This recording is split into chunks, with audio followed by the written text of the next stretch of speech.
नमस्कार मित्रांनो, मी तुमची मैत्रीण पारिजात.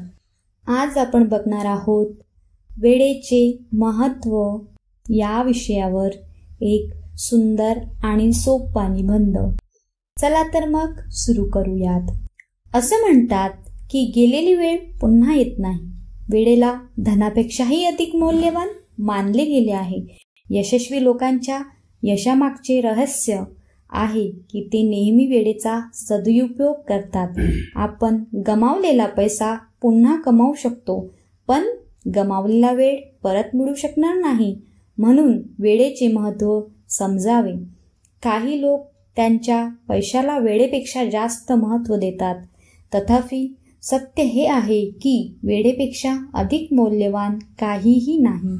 हीच वेळ आहे जी आपल्याला संपत्ती, समृद्धी आणि आनंद देते. जगात सर्व काही विकत घेऊ शकतो, पण वेळ कोणीही विकत घेऊ शकत नाही.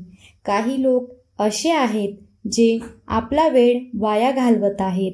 आपण काय करत आहोत, कसं करत आहोत याचा विचार देखील करत नाही. विद्यार्थी जीवनात वेळेचा योग्य वापर केला तर जीवनात यश नक्की मिळते. विद्यार्थ्यांनी आपल्या वेळेचा सदुपयोग केला पाहिजे. आपल्या मोकळ्या वेळेत शिक्षकांकडून मार्गदर्शन घ्यावे.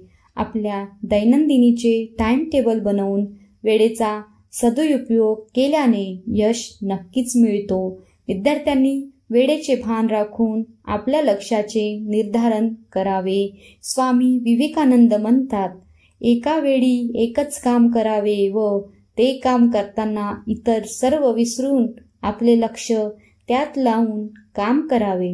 ज्यांना वेळेचे महत्त्व समजले तोच आयुष्यात यशस्वी होतो.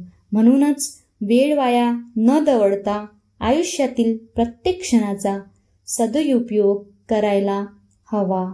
यामुळे आपल्याला यश नक्कीच मिळेल. तर मित्रांनो, तुम्हाला हा निबंध कसा वाटला याबद्दल तुमचे मत, तुमचे अभिप्राय कमेंट बॉक्समध्ये सांगू शकता.